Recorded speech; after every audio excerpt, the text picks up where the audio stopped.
Assalamualaikum warahmatullahi wabarakatuh.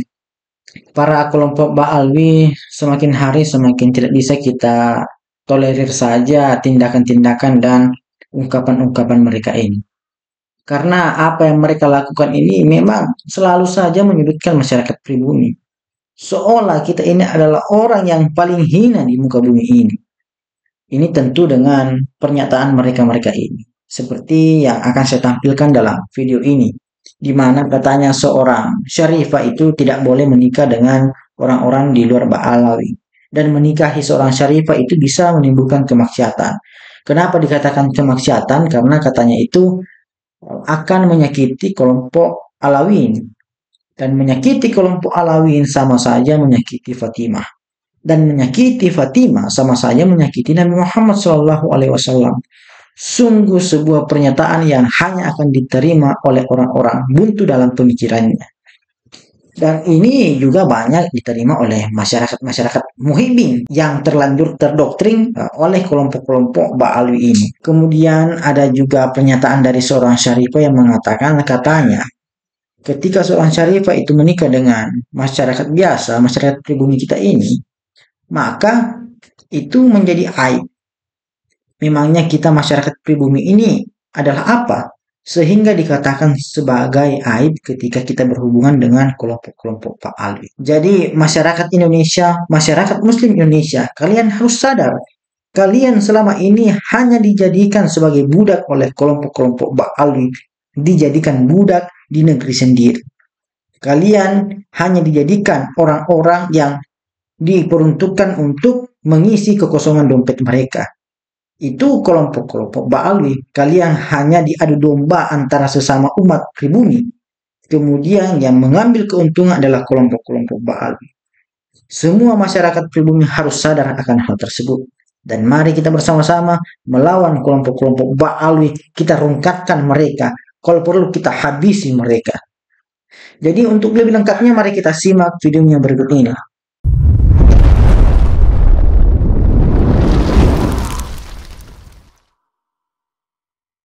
Ketika Anda menikah dengan syarifah, itu ada maksiat di dalamnya. Apa maksiatnya? Anda menyakiti hati para Alawiyin. Kalau Anda menyakiti hati para Alawiyin, mau tidak mau Anda menyakiti hati Hababah Fatimatuz Zahra. Kalau Anda sudah menyakiti hati Hababah Fatimatuz Zahra, berarti Anda sudah menyakiti hati kekasih Allah Subhanahu wa taala, yaitu Nabi kita Muhammad SAW.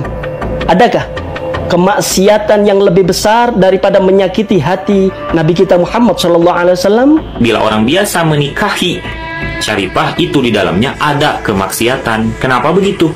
Karena itu antum sama saja menyakiti hati Sayyidah Fatimah dan menyakiti hati seluruh para habaib yang mendengarkannya bila orang biasa kawin dengan syarifah. Nah, itu tuh akan menjadi aib. Kenapa? Karena dia akan terputus nasabnya. Nah, bila kita menyakiti hati para habaib, otomatis kita juga menyakiti hati Sayyidah Fatimah dan menyakiti hati Rasulullah SAW. Apakah ada dosa yang lebih besar dari itu?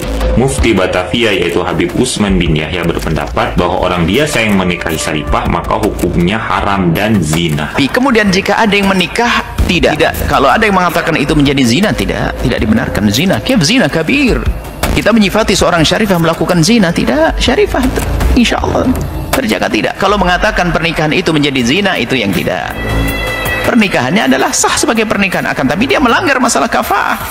Melanggar kafa'ah, tapi jangan dikatakan itu adalah zina, tidak bisa. Apakah betul nukil dari dia menukil seorang mufti? Wallah dari mana? Kalau memang betul, maka kita kembali kepada ulama yang mengatakan bahwasanya tidak ada. Bahkan yang mengatakan syartus sihah itu sendiri ada beberapa aturannya, mazhab Imam Ahmad bin Hanbal misalnya. Nah, di dalam masalah ketika seorang ayah menikahkan anaknya tidak dalam keadaan satu kufu dengan cara memaksa ini, maka apabila perempuannya itu tidak mau, maka nikahnya ini tidak sah. Yang demikian itu hanya ketika terjadi perselisihan itu, tidak kemudian menjadi syartus sihah. Banyak orang yang salah kaprah kemudian menjadikan kafa'ah sebagai syartus sihah, syarat sahnya nikah. Jadi kafaah ini hanya sebagai syarat sah, syarat luzum. Namanya syartul luzum, syarat terus atau tidaknya pernikahan.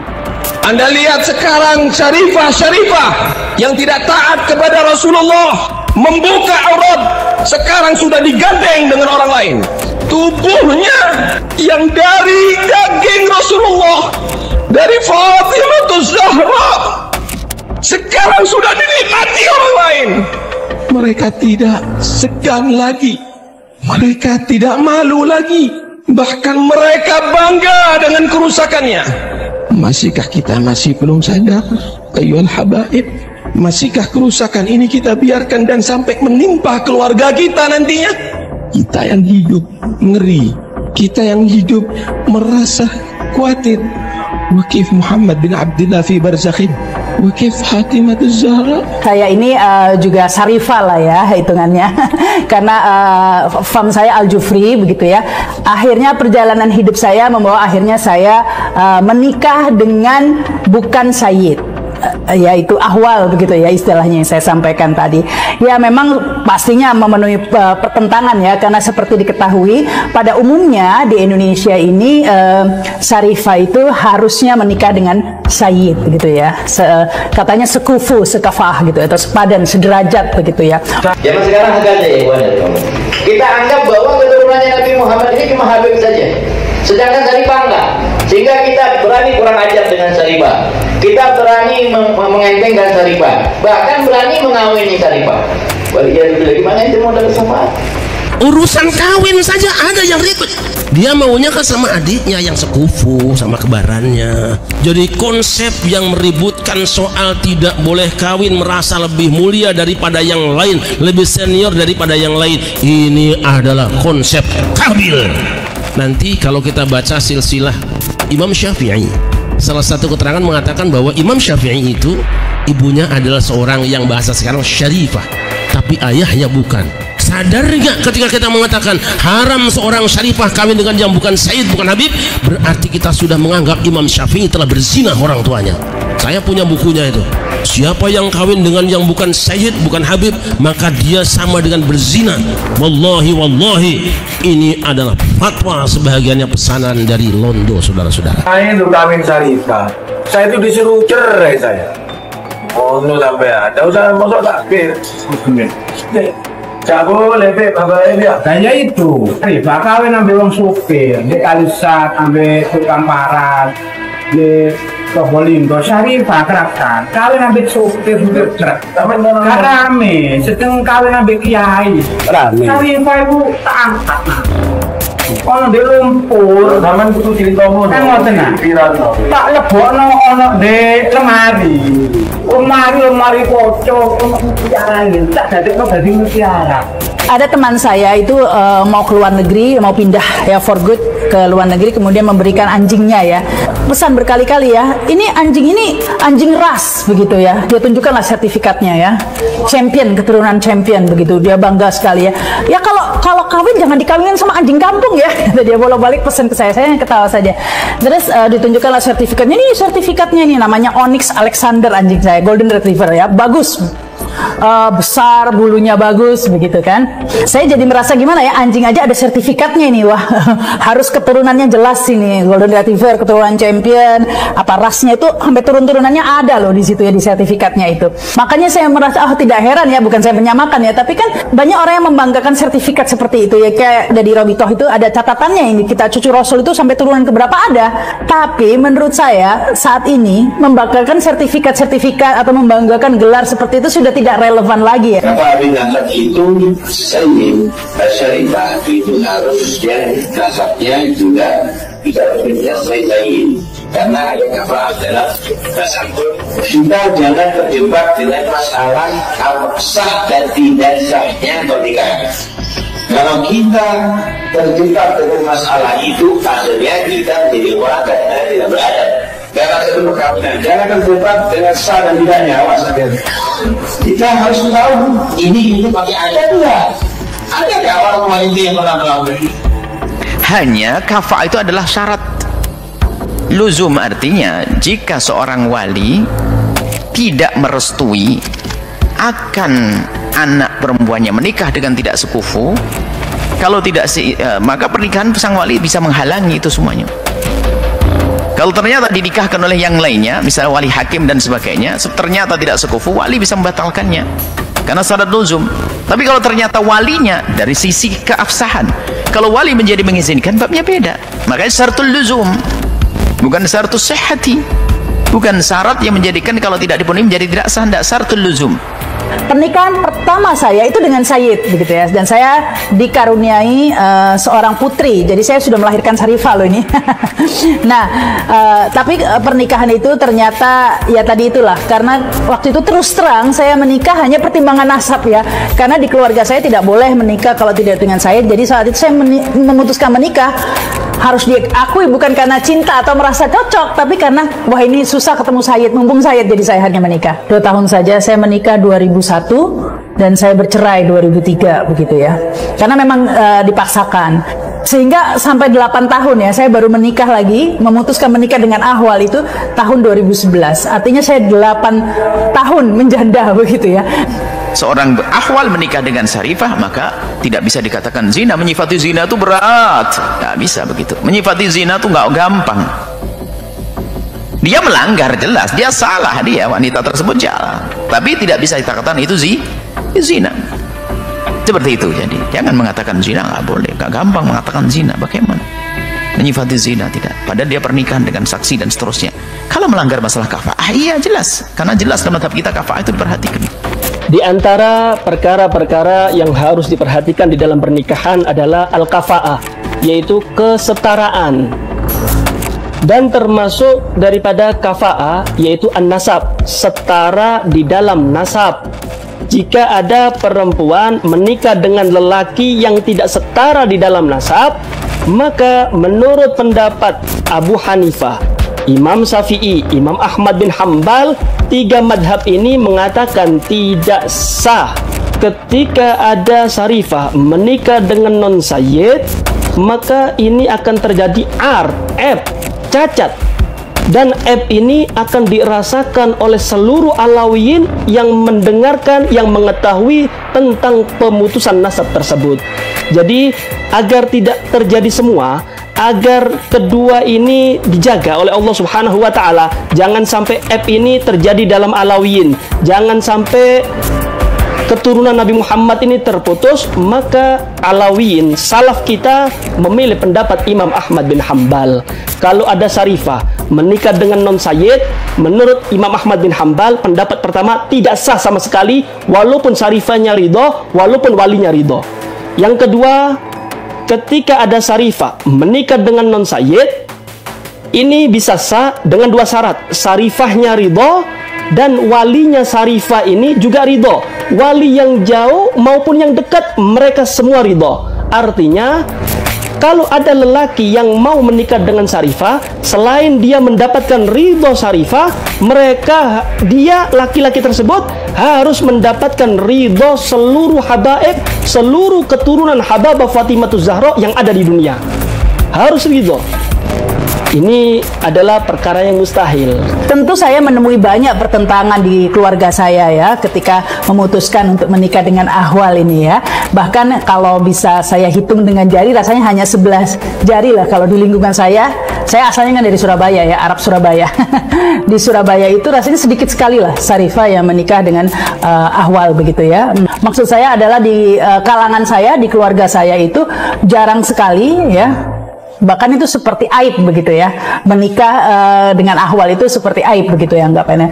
Tapi mengapa akhirnya saya menikah dengan Ahwal begitu ya? Mengapa saya memutuskan menikah dengan Ahwal? Nah ini yang akan saya curhatkan hari ini ya.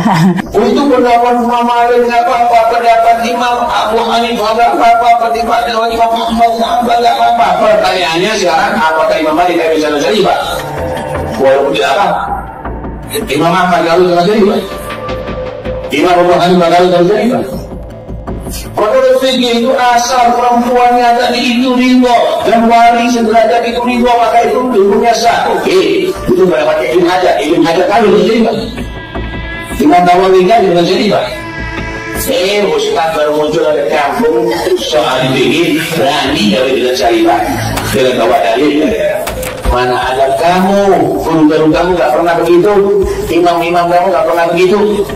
Jadi kita jangan terjebak dengan masalah ilmu sah dan tidaknya, tapi bahwa ada video seorang Habib yang mengatakan bahwa tidak sah seorang Syarifah menikah dengan orang Indonesia karena tidak sekufu. Nah, ini salah paham dalam memahami bab kafaah di dalam mazhab Syafi'i. Disangkanya kafaah ini adalah sebelum terjadinya pernikahan. Kafaah ini diatur di dalam mazhab Syafi'i hanya ketika sudah terjadinya pernikahan secara ijbar oleh wali musbirnya, lalu kemudian anak perempuannya ini tidak bersedia karena tidak sekufu. Saya punya banyak teman-teman Syarifah, banyak loh ya, yang akhirnya tidak menikah begitu ya, sampai perawan tua dan tidak pernah menikah begitu ya, dikarenakan ya memang kan sulit ya, karena kan minoritas sayyid itu tidak banyak, sementara hukum yang berlaku begitu, sayyid bisa menikah dengan ahwal, dengan siapa saja, dengan bule, dengan siapa saja bisa. Sementara kalau Syarifah hanya dengan sayyid, sehingga ya akhirnya ini stok sayyidnya berkurang begitu. Ada kesalahan orang dalam memahami kafaah dalam bab nikah. Kafaah dalam bab nikah dalam mazhab Syafi'i itu ada hanya ketika terjadi perselisihan antara anak perempuan dengan ayahnya yang wali mujbir. Jadi begini, dalam mazhab Syafi'i itu ada yang disebut wali mujbir. Wali mujbir itu adalah ayah atau kakek yang dapat memaksakan anak perempuannya menikah. Nah, di dalam masalah ketika seorang ayah menikahkan anaknya tidak dalam keadaan satu kufu dengan cara memaksa ini, maka apabila perempuannya itu tidak mau, maka nikahnya ini tidak sah. Yang demikian itu hanya ketika terjadi perselisihan itu, tidak kemudian menjadi syartus sihah. Banyak orang yang salah kaprah kemudian menjadikan kafaah sebagai syartus sihah, syarat sahnya nikah. Jadi kafaah ini hanya sebagai syarat sah, syarat luzum, namanya syartul luzum, syarat terus atau tidaknya pernikahan. Jadi adanya pun hanya ketika seorang anak perempuan ini tidak menerima dengan calon suami atau suami yang telah dinikahkan oleh wali mujbirnya dalam keadaan tidak sekufu. Kufu di dalam mazhab Syafi'i itu ada dari agama, dari ifah, dari nasab, dari hirfah. Apabila perempuan ini misalnya seorang kaya raya, ayahnya kaya raya, kemudian dipaksakan secara ijbar, secara paksa oleh ayahnya, kemudian ayahnya ini ternyata menikahkannya bukan dengan orang kaya, maka anak ini boleh tidak mau karena tidak sekufu. Tapi kalau anaknya ini menerima, maka itu tidak menjadi soal. Atau nasab, misalnya anak perempuan ini anak raja, anak perempuan ini anak seorang raja, kemudian ayahnya dengan hak ijbarnya dia itu menikahkan putrinya ini tanpa sepengetahuan putrinya dengan rakyat jelata. Maka ini kemudian apabila anaknya tidak menerima, maka tidak sah pernikahannya karena dinikahkan secara ijbar dengan yang tidak satu kufu. Nah, begitu pula seperti video atau yang disebutkan oleh Kang Riko tadi, bahwa ada video seorang Habib yang mengatakan bahwa tidak sah seorang Syarifah menikah dengan orang Indonesia karena tidak sekufu. Nah, ini salah paham dalam memahami bab kafaah di dalam mazhab Syafi'i. Disangkanya kafaah ini adalah sebelum terjadinya pernikahan. Kafaah ini diatur di dalam mazhab Syafi'i hanya ketika sudah terjadinya pernikahan secara ijbar oleh wali musbirnya, lalu kemudian anak perempuannya ini tidak bersedia karena tidak sekufu, baik di dalam masalah agama, baik dalam masalah iffah, di dalam masalah nasab, dalam masalah khirfah, dan lain sebagainya. Kalau sekufu, walaupun anak perempuannya ini tidak mau, tetap sah. Karena seorang ayah mempunyai hak ijbar dalam madzhab Syafi'i. Nah, tidak sah itu hanya ketika anaknya ini tidaklah menerima karena laki-laki itu tidak sekufu, baik di dalam masalah nasabnya, baik dalam masalah iffah dan tidak iffahnya, misalnya tidak suka sholat, berasal dari keluarga yang tidak ibadah, atau pekerjaannya rendah, atau nasabnya rendah dan sebagainya. Tapi apabila tidak ada penolakan, apalagi ayahnya sejak awal sudah menerima, kemudian si putrinya ini juga seorang yang sayyidah ini juga menerima, kemudian dikatakan tidak sah, ini tidak ada landasannya. Ini tidak ada landasan di dalam agama Islam, khususnya dalam madzhab Syafi'i. Contoh lagi dalam madzhab Hanafi. Kapankah madzhab Hanafi itu ada bab kafaah sangat signifikan dibahas, yaitu ketika seorang anak perempuan menikah dengan sendirinya tanpa kehadiran walinya, kemudian walinya tidak terima karena anak perempuannya ini menikah tanpa sekufu. Karena di dalam madhab Abu Hanifah, anak perempuan yang rosyidah itu sudah boleh menikahkan dirinya dengan dihadiri oleh 2 orang saksi. Lalu setelah menikah dia izin, dia bilang kepada ayahnya, boleh, dalam madhab Abu Hanifah. Nah, ketika setelah menikah anak perempuan ini mengatakan pada ayahnya ternyata mengetahui dia tidak sepupu, maka ayahnya boleh untuk tidak setuju, dan itu secara otomatis tidak sah itu menikahnya anak perempuannya itu, karena dia menikah tanpa kehadiran ayah dengan yang tidak sekufu. Apabila menikahnya dia dengan sekufu walaupun tidak dihadiri oleh ayahnya, menurut mazhab Abu Hanifah itu sah. Nah, ini hanya dalam mazhab dalam permasalahan ketika salah seorang antara wali atau anak perempuan yang tidak ridha dengan pernikahan yang sudah terjadi. Yang dalam mazhab Syafi'i itu adalah ketika anak perempuannya tidak ridha dinikahkan secara ijbar dengan yang tidak sepupu, atau dalam mazhab Abu Hanifah adalah ketika anaknya telah menikah tanpa sepengetahuan ayahnya, kemudian ketika dia memberitahukan kepada ayahnya ternyata si laki-lakinya ini tidak sepupu, maka disitulah tidak sah, karena kafaah merupakan syartul luzum di dalam pernikahan mazhab Abu Hanifah dan mazhab Imam Asy-Syafi'i. Tapi gini Pak Yai, ada keterangan yang saya dapatkan di dalam kitab Bugiyah yang itu menyatakan bahwa tidak sah syarifah nikah dengan orang yang bukan syarif, Pak Yai. Itu bagaimana? Kitab Bughyatul Mustarsyidin itu yang dikarang oleh Abdurrahman Al-Masyhur, kalau tidak salah itu seorang habib, dia itu menyalahi atau yukhalifu qaulal jumhur fi ashabi Syafi'i. Tidak ada ashab Syafi'i yang berpendapat seperti itu. Maka walaupun di dalam pondok pesantren kitab Bughyah itu salah satu yang juga merupakan referensi, tetapi bukan berarti itu semua yang ada di dalam kitab itu bisa untuk dipakai.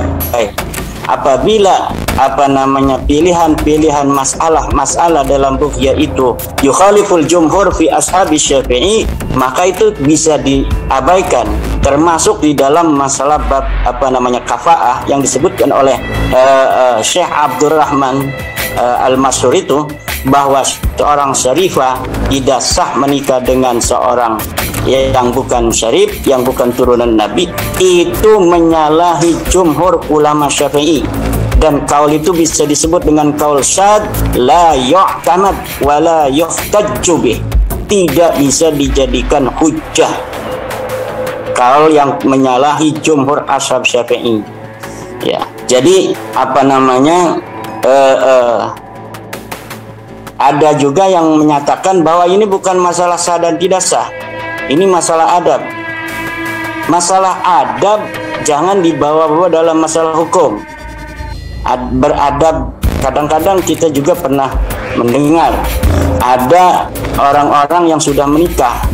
Jadi seorang syarif seorang syarifah menikah dengan orang Indonesia, bapaknya sudah setuju,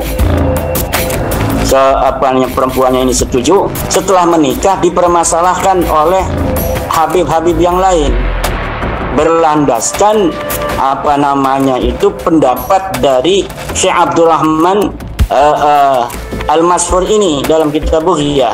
Sedangkan kaul ini la yu'tamad, kaul ini la yuhtajju bih, tidak bisa dijadikan hujjah. Karena apa? Karena yukhalifu jumhurul ashab fi madhhab Syafi'i. Dan apabila ini dikembangkan, bahkan ada yang katanya walaupun diundang ini tidak boleh datang, ya kan? Walaupun dia keluarga, kita tidak boleh datang karena ini terjadi itu aib. Seorang syarifah menikah dengan orang Indonesia yang bukan turunan daripada Rasulullah. Ini tidak ada di dalam ajaran agama Islam. Wa yushammu minhu raihatun min rawaihil jahiliyah. Ini kalau dikembangkan ini berbahaya, apalagi sampai diumum-umumkan, sampai mempermasalahkan di hadapan orang banyak di media-media sosial. Ini akan terjadi harmonisan kehidupan sosial. Nanti kalau orang Indonesia mendengar itu, kemudian merasa kalau begitu mereka menganggap kita rendah dan sebagainya. Nah, ini akan terjadi hal-hal yang tidak baik dalam kehidupan sosial, dalam kehidupan berbangsa, bertetangga dan sebagainya. Nah, kalau umpamanya seorang syarif atau seorang habib itu ketika dia punya anak perempuan, ada yang melamar, dirinya sendiri merasa bahwa tidak mau menerima, itu hak dia, tidak ada masalah. Banyak juga orang-orang di Indonesia ini yang ada yang melamar tidak menerima karena dianggap tidak pas dalam beberapa hal. Tetapi ketika dia menerima, anaknya menerima, bapaknya menerima, keluarga terdekatnya menerima, orang lain tidak boleh mempermasalahkan. Apalagi satu kabilah mempermasalahkan itu. Lah ini saya kira nanti tidak ada keharmonisan dalam kehidupan bersosial, dalam kehidupan bertetangga, karena orang lain nanti akan merasa direndahkan dengan pendapat-pendapat yang disampaikan itu. Kalau tidak menerima secara pribadi itu hak dia. Anaknya misalnya menolak, itu hak dia. Orang tuanya juga menolak, itu hak dia. Tetapi ketika sudah terjadi misalnya dipermasalahkan oleh orang lain karena merasa ini dia adalah orang yang berkasta rendah, dan kemudian ini syarifah berkasta tinggi, ini lama-kelamaan akan terjadi gap sosial. Ini yang kita tidak inginkan, ya kan? Di dalam apalagi pendapat itu bertentangan dengan madhabnya sendiri, bertentangan dengan seluruh pendapat madhab Syafi'i, atau memang karena salah memahami. Misalnya dalam memahami ini harus ada izin dari seluruh habaib, karena memang di dalam ibarah mazhab Syafi'i, kitab-kitab itu ada begini, bahwa harus mendapatkan dari izin dari al-auliya il-baqin al-mustawin, aulia wali-wali yang tersisa yang sama derajatnya. Nah, ini salah dipahami, mungkin seluruh dari keluarganya itu harus mendapatkan izin. Tidak. Ibarah itu hanya untuk misalnya ada dua wali yang sama derajat. Seorang perempuan ini punya dua kakak laki-laki. Itu namanya al-auliya al-mustawin al-baqin. Yang satu menikahkan, yang satu tidak tahu. Nah, ketika yang satu tidak tahu ini, kemudian setelah pernikahan dia tahu, kemudian dia tidak setuju karena dia tidak sekufu, laki-laki yang dinikahkan oleh kakak laki-laki yang satu ini, maka disitulah dapat tidak sah. Tapi kalau yang menikahkan ini ayahnya sendiri, ayahnya itu ahaqqu biha, karena dia wali mujbir, maka tidak akan ada masalah di dalam masalah kafa'ah atau tidak kafa'ah, kecuali anak perempuannya itu menolak. Apabila anak perempuannya menolak karena yakin sepupu, baru ini tidak sah, karena kafa'ah dalam madzhab Syafi'i adalah syaratul luzum, syarat terusnya pernikahan. Apabila anaknya diridha, enggak jadi soal. Tapi kalau anak perempuannya ini tidak ridha dengan ijbarnya dari ayahnya ini, maka anaknya ini dapat memutuskan luzumun nikah ini. Demikian Kang Riko. Baik Pak Yai, sebagaimana biasanya, apakah ada pesan yang ingin Pak Yai sampaikan tentang masalah ini, umumnya buat masyarakat Indonesia, khususnya buat para pemirsa Islam Aktual TV dimanapun berada, Pak Yai? Baiklah, saya tidak bosan-bosan untuk kembali mengambil ayat Al-Quran. Allah Subhanahu wa Ta'ala ya dalam Al-Quran mengatakan, Inna akramakum indallahi asqakum. Innal ladzina amanu wa amilus salihati ulaika hum khairul bariyah. Segala pemahaman yang bertentangan dua ayat ini maka ditolak. Apalagi yushamu minhu raihatun min rawaihil jahiliyah. Nanti akan terjadi ketimpangan sosial, tidak saling harga menghargai, tidak saling hormat menghormati. Akan terjadi ajaran yang tidak sesuai dengan ajaran Nabi, di mana seseorang sekelompok merasa lebih mulia dari kelompok lainnya karena darahnya. Sedangkan ini adalah tidak diajarkan oleh baginda Nabi besar Muhammad sallallahu alaihi wasallam. Lihat di dalam Al-Quran dari ayat pertama sampai ayat terakhir, adakah kemuliaan dilihat dari nasab? Tidak ada.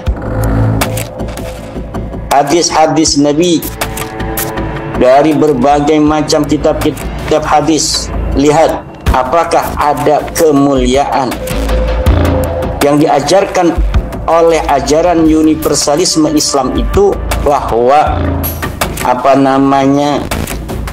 kemuliaan itu berlandaskan garis keturunan nasab. Tidak ada. Al-Quran di berbagai macam ayat mengatakan bahwa kemuliaan itu berdasarkan iman, berdasarkan takwa, ketinggian derajat berdasarkan ilmu. Amal saleh itu yang akan menjadikan seseorang menjadi khairul bariyah.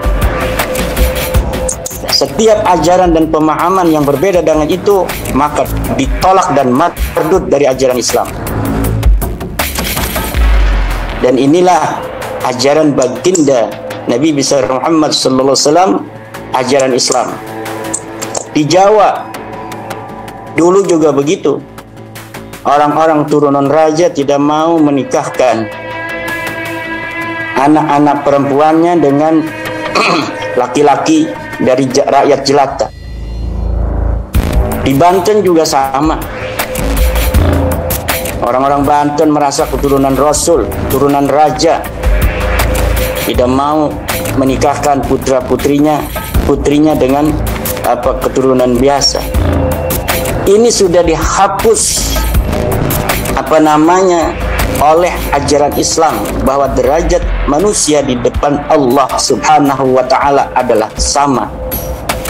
Yang membedakan adalah takwanya, yang membedakan adalah amal salihnya.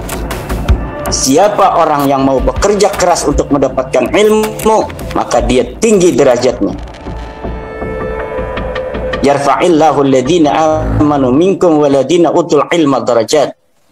Siapa orang yang mau lebih bertakwa dari yang lainnya, maka dialah yang lebih mulia dari. Jadi bisa kita saksikan bagaimana videonya. Semoga video ini bisa bermanfaat dan menambah wawasan kita. Wallahul muwaffiq ila aqwamit thoriq. Assalamualaikum warahmatullahi wabarakatuh.